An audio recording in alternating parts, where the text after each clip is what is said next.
Mula po sa Las Piñas Amen. City, Amen. ang ating What's on Your Mind contestant. Kailangan maipasok po natin ito kaagad. Nanonood po sa atin simula pa noong March 2023. So magto 2 years na po. Ngayon paparating na Marso, isa po siyang caregiver na stay out, 44 years old. 3 po ang anak ni Nanay Catherine Vacal. Saan kaya sa Las Piñas? Good morning, Nanay. Good morning po.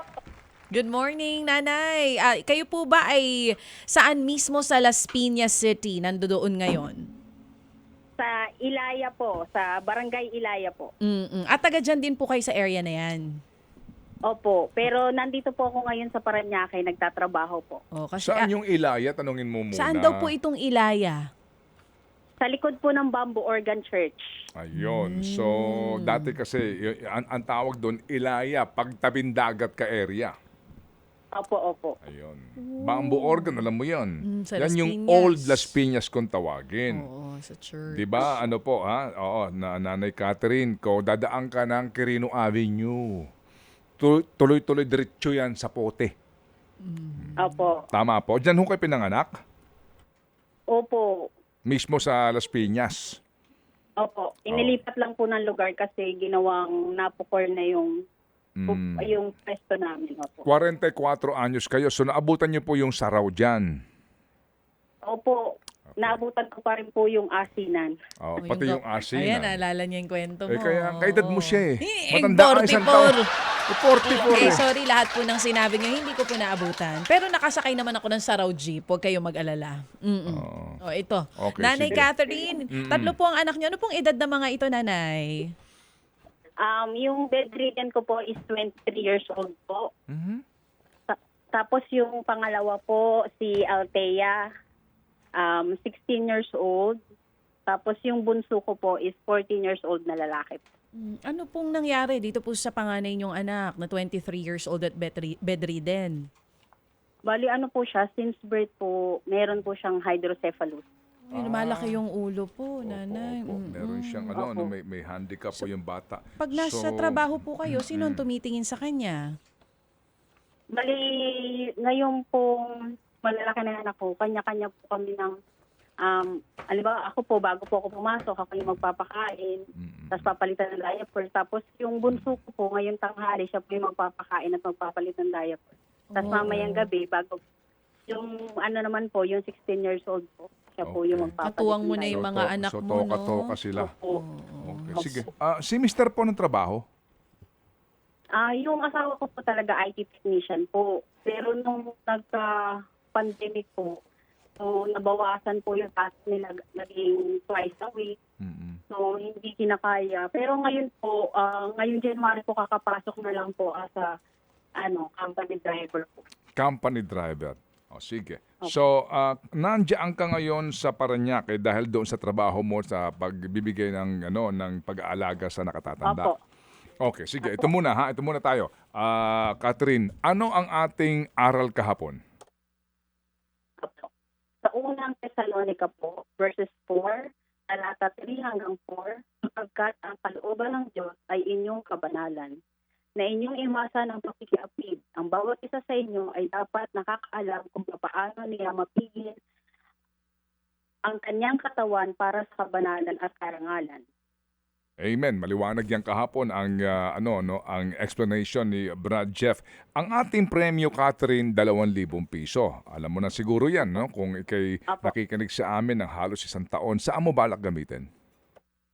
Bali po yung 2,000 po na ipagkakaloob niyo po, hindi po para sa akin. Para po sa pinsan ko na may stage 5 kidney disease po. So, ano yan? Nag-transplant na siya o dialysis pa rin kasi wala siyang kakayahan mag-transplant? Wala pong kakayahan. Kahit po dun sa dialysis po, pinasok po namin siya sa peritoneal, yung ginagawa po sa bahay. Opo. Oo. Kasi di ba meron nang sinasabi ang PhilHealth na mas pinalawak ang benepisyo para sa mga kidney patients?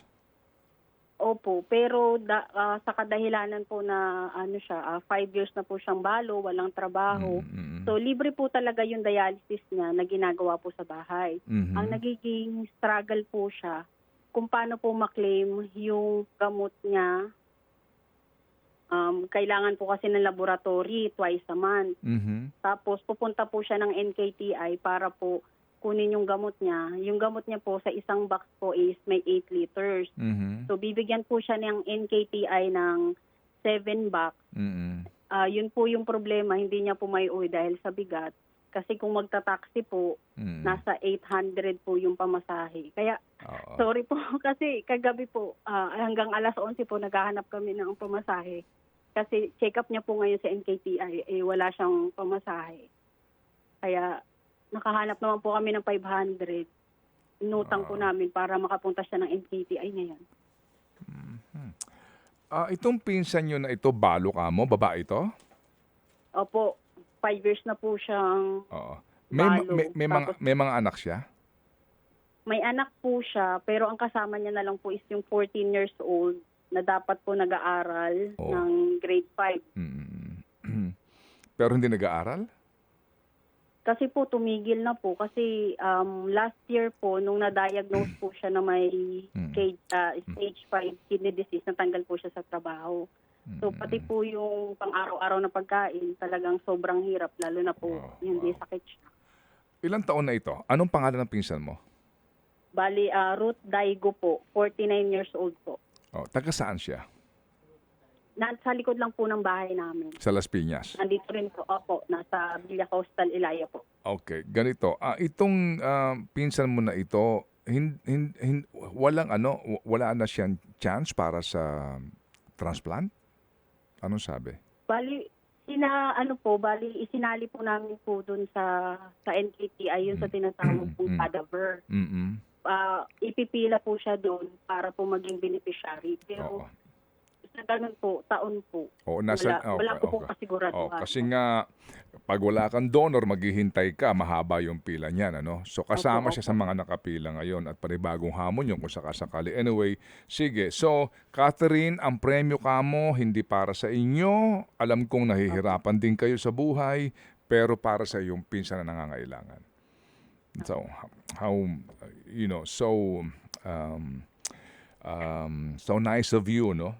Dito sa iyong adhikain na ito. Sige, so pamasahe ng pinsan mo, pangangailangan nila. Yung 2,000 pisong premyo na galing kay Happy Dad at kay Happy K, dagdagan na ito ni Happy Anonymous. Gawin na natin 5,000 ito today, ha? Just for you at para sa iyong pinsan. Okay? Sige, gawin natin itong 5,000 para masiguro natin na yung pamasahe ng pinsan mo, mabayaran yung inyong inutang na 500 at mabigyan niyo siya kahit papaano, makabili siya ng masustansyang pagkain para din sa kanyang anak ngayon na nagbabantay sa kanya, okay? Totoo po. Opo. Sige, pasalamat ka hindi sa amin, ha? Catherine, pasalamat ka dito sa ating mga nag-aambag para sa mga tulad ninyo at kami natutuwa na makausap ka. God is really good. Yung kanyang timing napaka-perfect. Kailangan na kailangan ng pinsan mo ng pera ngayon, okay? Opo.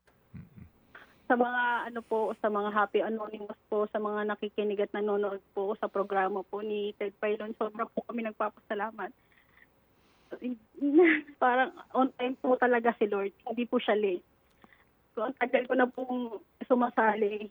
Iniisip ko po kasi mahirap po yung kalagayan ko. Nakikita ko araw-araw. Pero pag nakikita ko yung pinsan ko na walang trabaho, tapos may sakit pa, nilalakasan ko yung loob ko kasi sabi ko, hindi ibibigay ni Lord kung hindi po kaya. At yun nga po, may mga tao pong ginagamit si Lord para kumatulungan po yung mga katulad namin. Oo. Amen. Amen. Sige, so may pahabol lang sa iyo ngayon, Catherine, no, para dito sa pinsan mo. Alright? Ngayon kasi, sabi ko kanina, di ba, meron tayong 5,000 pesos. Correct. No? Okay, so nagdagdag pa si Happy OG na magkano? Meron tayo dito? Kasama na yata ito sa 5,000, tama? Hindi pa, hindi. Ganito, okay. kalaruin ko lang, ha? Sige po. Si Happy Daddy nagbigay ng 1,000, si Happy K nagbigay ng 2,000, and then yung 2,000 galing kay Happy Anonymous sa 5,000. I-separate natin yung kay Happy OG na 2,000, tama? Okay, so it's 7,000 pesos. Yan, klaro. Alright. At may additional pa po tayo Sige. dito, mga kapatid. Galing po kay Happy 11, 2,000 piso. So may 9,000 pesos tayong 9,000 na. ipapadala. Amen. Amen. Salamat na marami ha sa mga nakikinig ngayon na at agad rumisponde dito para sa iyong pinsan na si Ruth. Okay, so Catherine, punasan mo yung mga luha dahil alam ko na luha ng kaligayahan niya. Nanginginig po ako, sorry. Naintindihan namin kasi nga timing, di ba? Yung timing sakto. Oo nga po. Sige, so gusto lang namin makilala si Ruth. Hindi kami nangangako ng anuman pero gusto namin makilala si Ruth Apo. at gusto ka namin makilala. So please lang, alam mo na yon kung nakikinig ka sa amin. But Apo, we apo. trust you. We trust your word and we appreciate yung iyong generosity. Hindi para sa iyo, para sa kapwa. Mabuhay ka, Catherine. Salamat ha. Thank you po. Thank you po. God bless po. And God bless you more, Catherine. Salamat na marami. Mabuhay. Thank you. Salamat po na marami, Catherine Bakal ng Ilaya, Las Piñas.